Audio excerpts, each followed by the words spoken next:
Documentary TV. All these children are addicted to drugs. The teacher's just been going along the row of children, telling me how old these children are, what they're addicted to. All of these little children on this row are addicted to heroin. This is a hidden side of Afghanistan, where the most vulnerable are paying a heavy price for war. Yahya just said to me, I'm here because I need to kick my habit, and I'm on powder. He means heroin. Where children are haunted by the horror they've witnessed. The teacher said that this little boy has just arrived today. Today will be his first day in detox. And where children are hoping to regain their lost childhoods.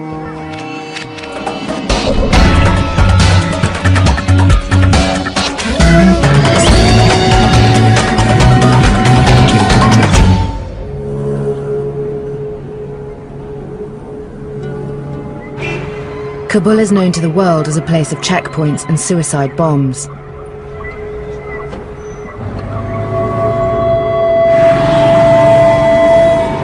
But it's a city with a hidden side. We're in West Kabul, in one of the poorest parts of the city, one of the highest rates of unemployment. I'd been told something was happening here that until recently was unknown in Kabul. Hundreds of addicts gathering to buy and take drugs. We've heard that the spot is under the bridge here.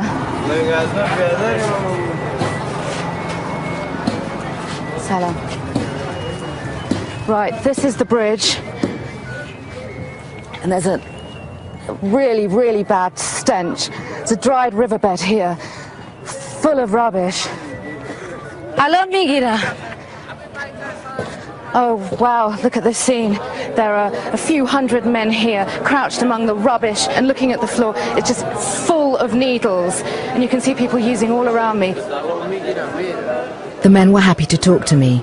They told me that over 600 addicts use drugs here every day, and there are over 20 spots like this throughout the city.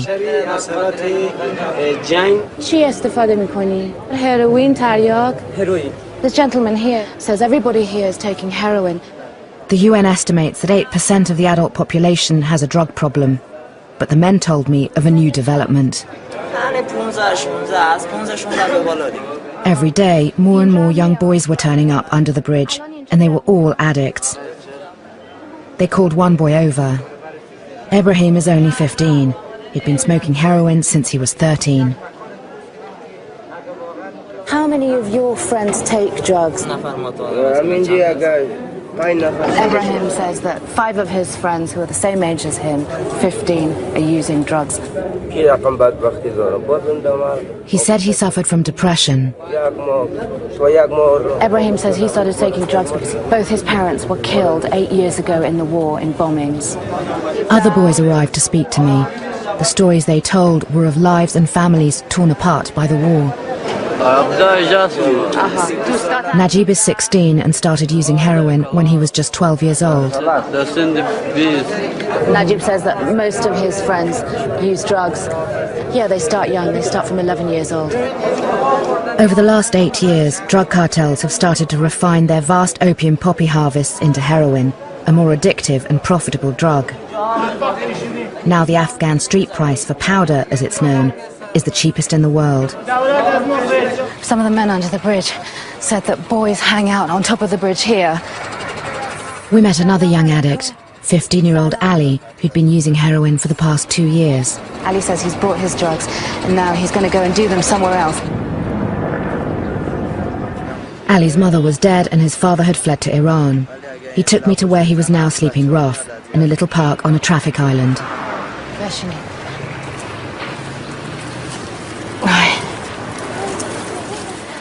Ali preferred smoking away from the squalor under the bridge.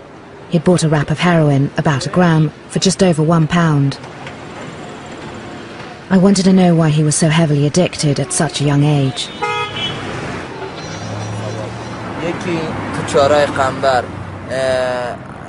First he'd witnessed a suicide bomb in Kabul, then he went to stay with relatives in the countryside. He says while he was there, the Americans bombed his village. And dozens of people died. He saw bodies scattered everywhere. And he and other villagers had to pick up the bits of body and put them in plastic bags. Ali said the war in Afghanistan breaks his heart. He says, I'd rather not live than live through this war. Sometimes I just want to kill myself. The psychological damage of the war and the flood of cheap heroin have contributed to addiction rates doubling in the last 5 years. We were told that the problem was so severe among the child population that some were taking desperate measures to fund their habits. One child agreed to meet us at a safe house and asked for his identity not to be revealed.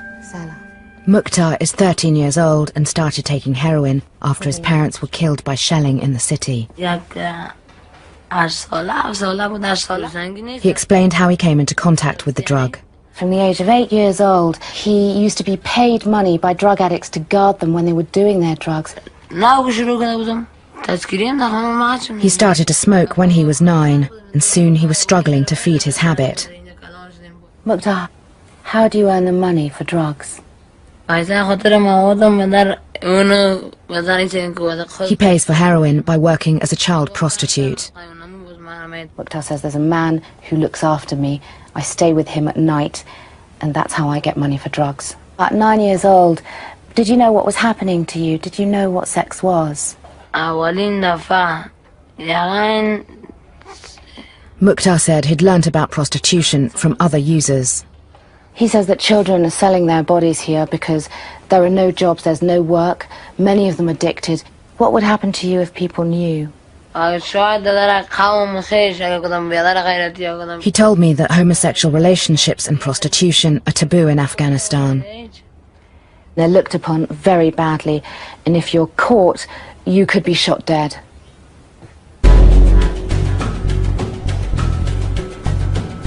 While I had met child addicts from broken families on the street, I was told there was also an increasing hidden epidemic affecting parents and children in their homes. So we're going to meet a group of doctors and social workers who make home visits in the old city in the centre of Kabul.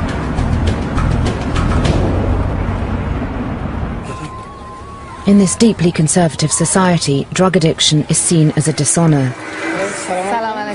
So the Najat medical team have to visit families who are too ashamed to seek help. I asked Dr. Shinkai Minawal how bad the drug situation was among families here. In this area, there are about 130,000 families, and she says that 60% of them are addicted to drugs here.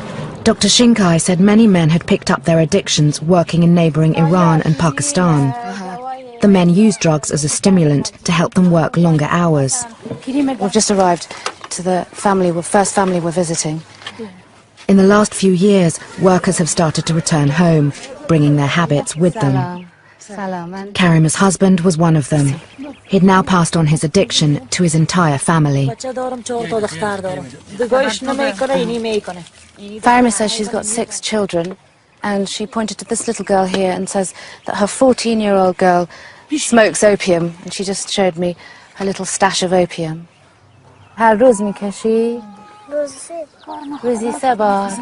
Farima says she smokes opium every day, 3 times a day. According to the UN, half of all drug users in Afghanistan give opium to their children.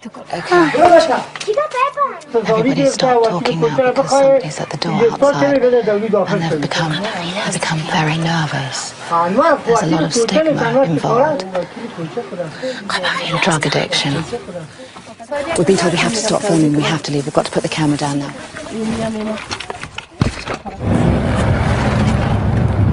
That just goes to show what a sensitive subject drug addiction can be in this country. An angry group of locals had gathered in front of the house, and they were demanding to know what the doctors and social workers were doing. So we had to sneak out the back of the house, but the doctor told us to get out the area as soon as possible, because situations like that can easily escalate.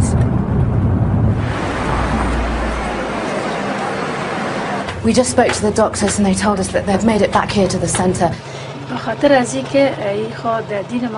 Shinkai said that drugs are haram or forbidden in Islam. The doctor says that this is very dangerous work they're doing, that their team is frequently attacked. They've had stones thrown at them, and they've even been beaten up. She said more and more children were becoming addicted because the country is awash with heroin and opium. The doctor says if the government doesn't do anything about this situation, Afghanistan is going to face another disaster. I was about to discover another reason why drug addiction is destroying Afghanistan's children. Hundreds of thousands of Afghans have had to flee their homes because of fighting in the south of the country.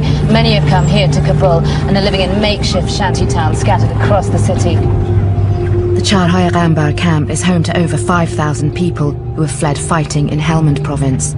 Most have no access to hospitals or schools. I'm going to meet a man from a charity called Ashiana that provides basic services for the refugee camp. And he's going to take me in and introduce me to some families. Salam alaikum. Salam alaikum. Name man Rami ta hast? محمد نجیب‌الله به خاطر که این جنگ بسیار اثر کرده از سیستم Asad Najibullah said there were many child addicts here and not just for psychological reasons. Once again, the war was to blame. He says many of the children here have lost limbs because of the war. They've been severely affected by what's happened to them and they're very poor and they've got no money for medicine.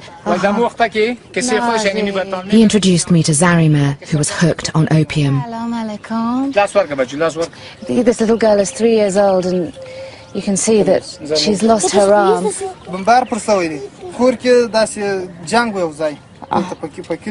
Her brother told me that their village had been attacked. There was fighting between the insurgents and the government, and then all of a sudden everything in sight was bombed. They didn't care whether they were enemy or not. They bombed all the civilians, and that's when his little sister lost her arm.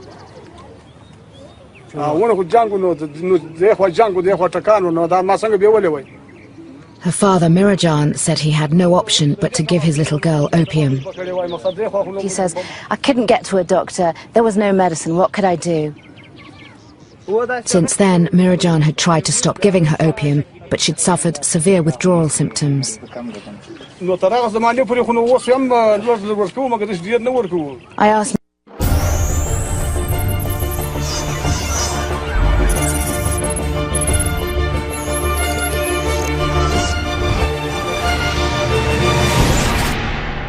Documentary TV. Mirajan when he thinks Zarima will stop taking opium, and he just said simply, well, I'll have to give her opium because she's an addict. Najibullah took us to meet another family. Salam alaikum. Gul Jumeir is also addicted to opium. Her father told me what happened. Said Ghulam has just showed us his 10-year-old daughter here. A bomb hit their house during fighting. He lost 4 of his children. 2 of his children were badly injured, including Gul Jumeir.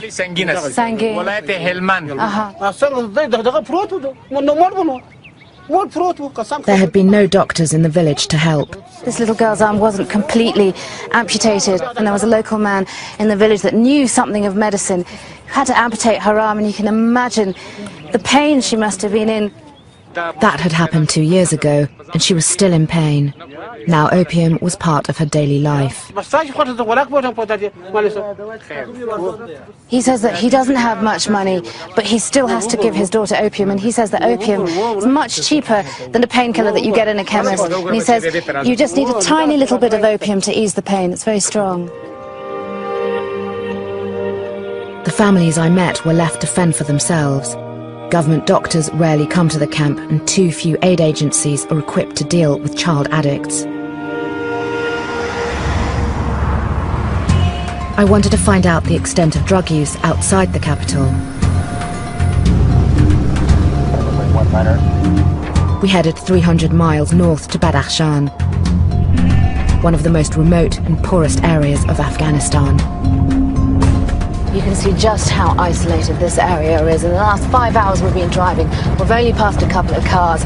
Every now and again you can see a village dotted in the mountains. And for 6 months a year, most of this area is completely cut off from the outside world when it snows during winter.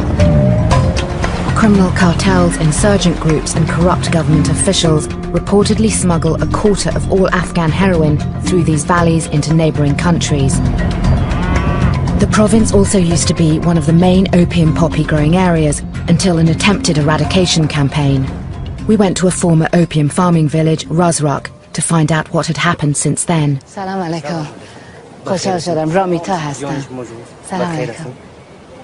مشکلات بزرگ چی ان اینجا؟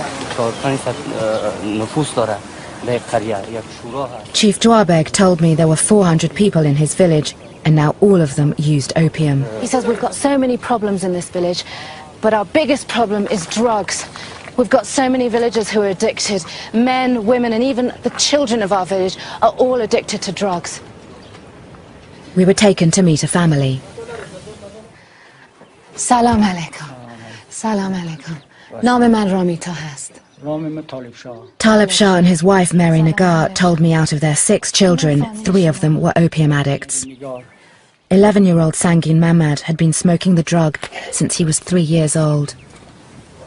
As soon as his dad said, "It's time to smoke," he jumped up, he knew exactly what to do. He just put his head on the pillow and he lay down here, and he's just waiting for his dad to give him opium. Talib Shah explained his son has to smoke 3 times a day, otherwise he suffers from painful withdrawal symptoms.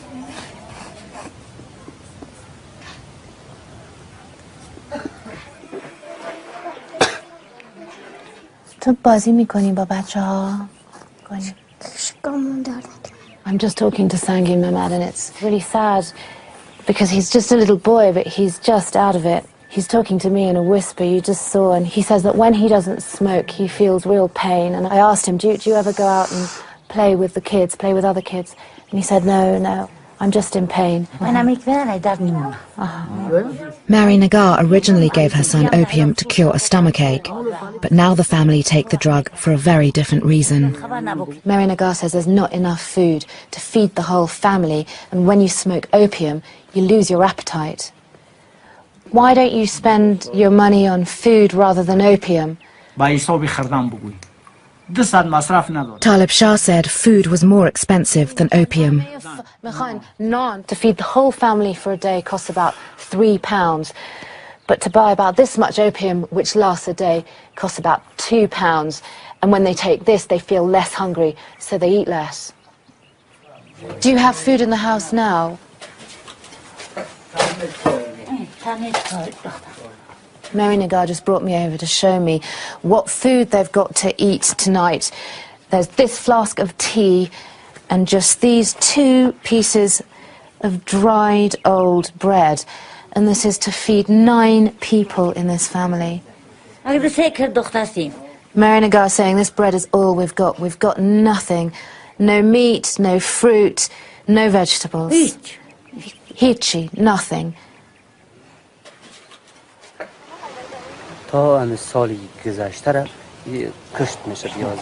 Outside, Dwabeg said they used to make enough money from growing opium to buy food. But since the government destroyed their opium crops, they had lost their livelihoods. Along with not being able to provide themselves with food, he said they no longer could afford basic medicine. Opium here is the answer to everything. They rely on drug dealers that come round from village to village, he says, selling the drugs, and they service the whole area. Dwabeg said what worried him the most was the rising number of child addicts in the village. The chief said it will be a disaster if the children of the village are not treated for drug addiction.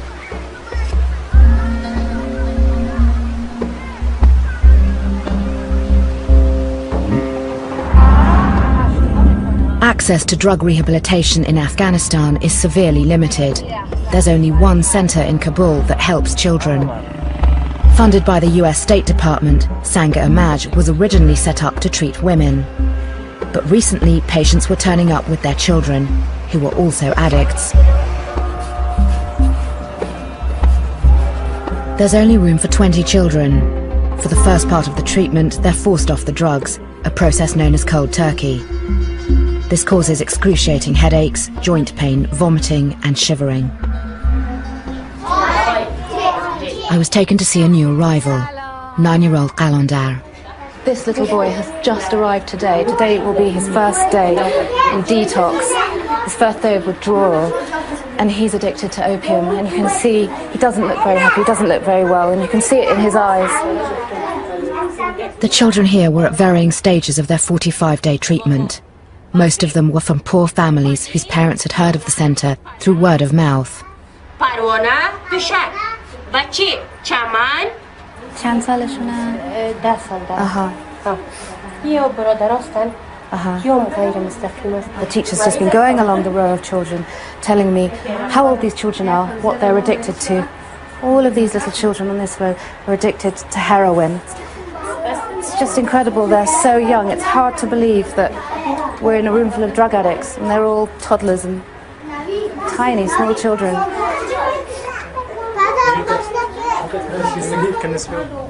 I spoke to some of the children about their experience. These little boys are in detox right now. It's only their third day. I asked 5-year-old Yahya if he knew why he was here. Yahya said that I'm here to kick the habit because I'm on powder. He means heroin. Rahula explained why his little brother had been taught to smoke heroin. He says that he was given it because he had toothache. He says that his addiction got so bad that he'd cry when he didn't have it, and he'd start chewing old bags of heroin. 12-year-old Chaman became addicted by inhaling her father's heroin smoke. I asked her if giving up was hard, and she said, it was really hard. It took a week, and the whole of my body burnt and ached.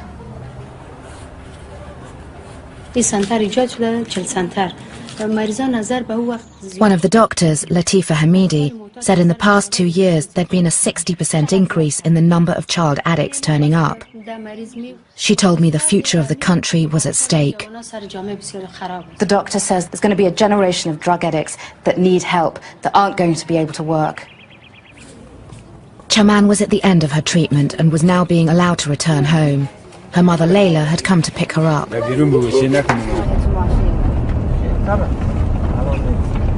You can see that Chaman is smiling now. She was crying when she left the centre. That's because she's just found out that her father's not home.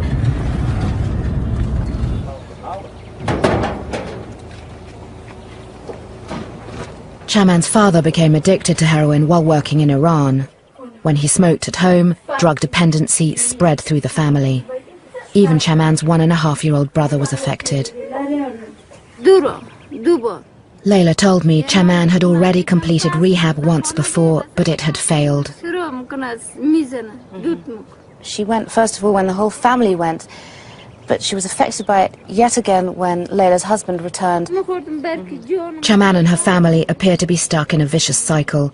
They know that when the father returns, they'll become addicts again. All Chaman wishes for in her future is that her father stops using heroin. She says, I just want him to get better. UK aid to Afghanistan is being increased by 40%. None of it is currently dedicated to any drug treatment programs. While the world's focus is on the fight against the Taliban, Afghanistan is being consumed from within by an equally serious and long-term threat.